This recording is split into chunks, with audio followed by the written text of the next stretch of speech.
A Bíblia confirmada pela arqueologia. Este é o nosso tema hoje.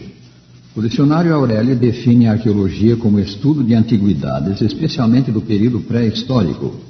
A arqueologia moderna começou quando cerca de 100 sábios franceses acompanharam Napoleão na sua invasão do Egito em 1798 e, admirando os antigos monumentos naquele país, escreveram descrições dos mesmos, copiaram textos e prepararam ilustrações em aquarela. De especial interesse para nós nesse estudo é o ramo desta ciência denominado arqueologia bíblica. Ela se ocupa de encontrar e interpretar antigos documentos preservados nas ruínas de cidades situadas nos países em que a Bíblia foi produzida, tais como Egito, Palestina, Síria e Mesopotâmia. Segundo o destacado arqueólogo Donald Wiseman, do Museu Britânico, mais de 25 mil localidades desses países e áreas são de interesse para a arqueologia bíblica, mas apenas umas 100 delas foram exploradas. Cerca de 500 mil de documentos escritos e preservados em tabuinhas de argila foram desenterrados. Muitos desses documentos iluminam e confirmam o relatório das Escrituras no seu aspecto histórico. Os fatos que a seguir mencionaremos demonstram isso. Entre os anos de 1848 e 1876, como resultado de escavações feitas no sítio da antiga Nínive, os arqueólogos Layard, Rassam e Smith encontraram a biblioteca de Assurbanipal, rei da Assíria, e nela o poema épico da criação, tal como a entendiam assírios e babilônios. O poema é relatado em 7 tabuinhas de argila, em aproximadamente 1000 linhas, na escrita cuneiforme, e era conhecido entre aqueles dois antigos povos por suas palavras iniciais, Enuma Elish, ou em português, quando lá em cima. A versão babilônica da criação segue, como a narração bíblica do mesmo acontecimento, a seguinte ordem: primeiro, o caos primitivo; segundo, o começo da luz; terceiro, a criação do firmamento; quarto, o aparecimento da terra seca; quinto, a criação de luminares; sexto, a criação do homem; sétimo, a divindade repousa. Na 6ª tabuinha é descrita a criação do homem pelo principal deus dos babilônios, Marduk, que declara: sangue eu formarei e farei que exista osso. Então eu comporei Lulu. Lulu é a palavra suméria para homem. Homem será o seu nome. Sim, eu criarei Lulu, o homem. Sobre ele será imposto o serviço dos deuses, para que estes possam descansar. Documentos na língua suméria, a mais antiga língua reduzida à forma escrita, falam também da criação, e um deles descreve uma mulher especialmente criada, de nome Ninki, palavra que tanto pode ser traduzida pela expressão a mulher da costela, como a mulher que faz viver. Isto bem pode referir-se à nossa primeira mãe, que Deus formou de uma costela de Adão, Gênesis 2:22, e que Adão chamou Eva por ser a mãe de todos os seres humanos, Gênesis 3, versículo 20. Outro poema épico, a Epopeia de Gilgamesh, dá-nos a versão babilônica do dilúvio. Esse poema foi igualmente encontrado nas ruínas da biblioteca de Assurbanipal. Gilgamesh, um dos heróis do poema, era rei lendário de Uruk, cidade da Mesopotâmia. O outro herói era Utnapishtim, o Noé do dilúvio segundo a versão babilônica. Utnapishtim, cumprindo a ordem do deus Ea, construiu um gigantesco navio cúbico com 60 metros de cada lado e outros tantos de altura.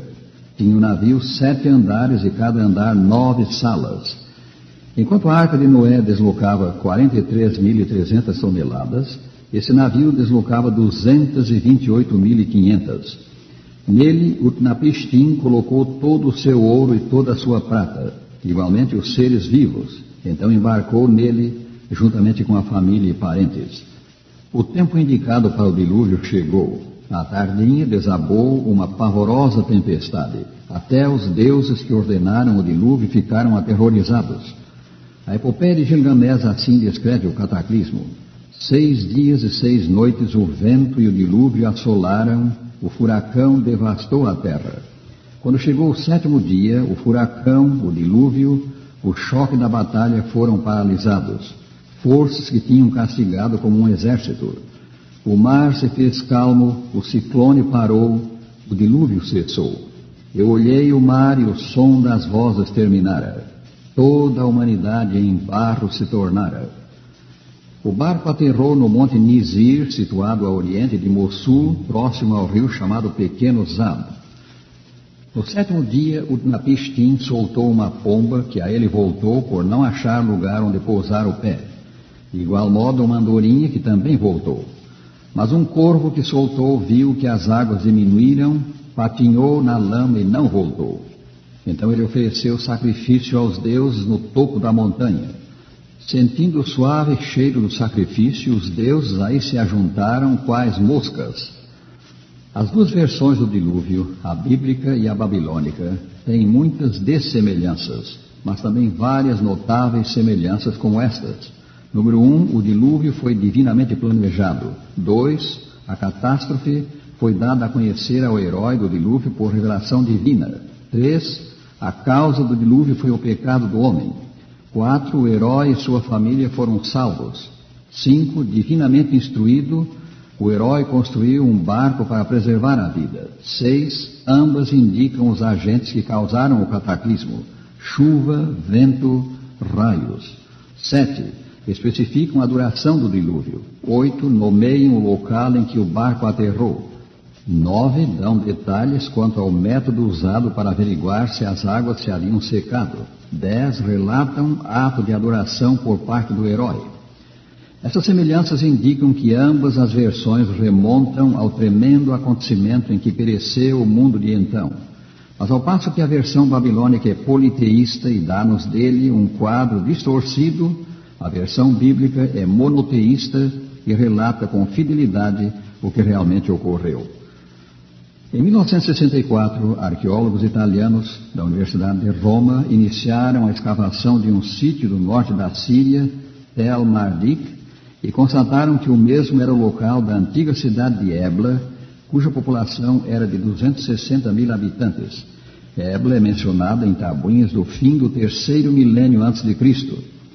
Cerca de 20 mil tabuinhas de argila foram aí encontradas. Uma delas, que recebeu o número 1860, contém os nomes das 5 cidades da planície, referidas em Gênesis 14, e na mesma ordem em que a Bíblia as menciona: Sodoma, Gomorra, Admá, Zeboim e Belá.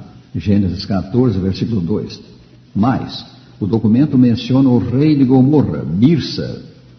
O conteúdo de Gênesis 14 era posto em dúvida por críticos incrédulos, mas já em 1955 o ilustre arqueólogo professor William Fox Albright escreveu: Gênesis 14 não mais pode ser considerado não histórico, em vista das muitas confirmações e detalhes que devemos a achados recentes.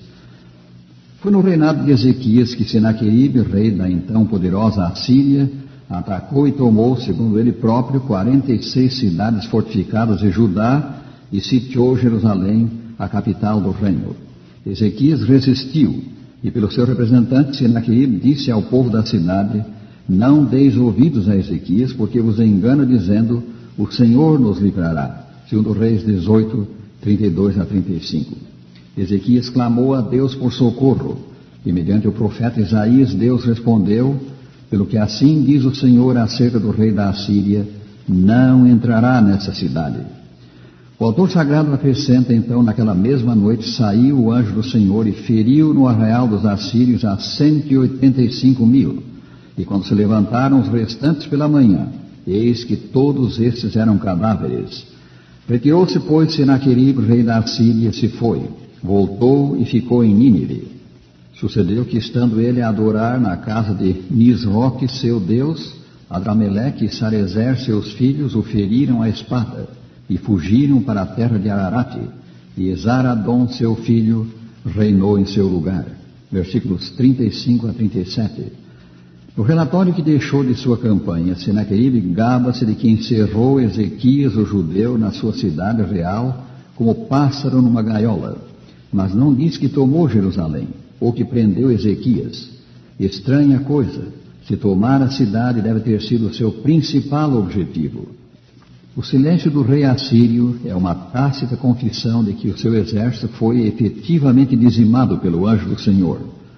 Quanto ao posterior assassinato de Senaqueribe, relatado pela Bíblia, documentos assírios e também documentos babilônicos confirmam a sua ocorrência. O nosso tempo não permite mencionar outras interessantes revelações da arqueologia que confirmam o Antigo Testamento no seu aspecto histórico, e nada podemos dizer agora a respeito de fatos que confirmam o Novo Testamento. Mas à guisa de um resumo do que a arqueologia tem feito, citamos aqui as seguintes palavras do Dr. Nelson Blick, conceituado arqueólogo judeu: nenhuma descoberta arqueológica já foi feita que contradiga ou controverta declarações históricas das Escrituras. Podemos crer nas declarações de caráter histórico do Santo Livro, e isto muito contribui para nos fortalecer a fé na mensagem espiritual que ele contém.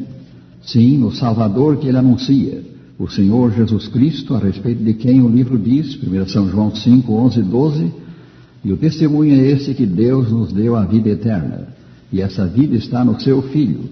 Aquele que tem o Filho tem a vida. Aquele que não tem o Filho de Deus não tem a vida.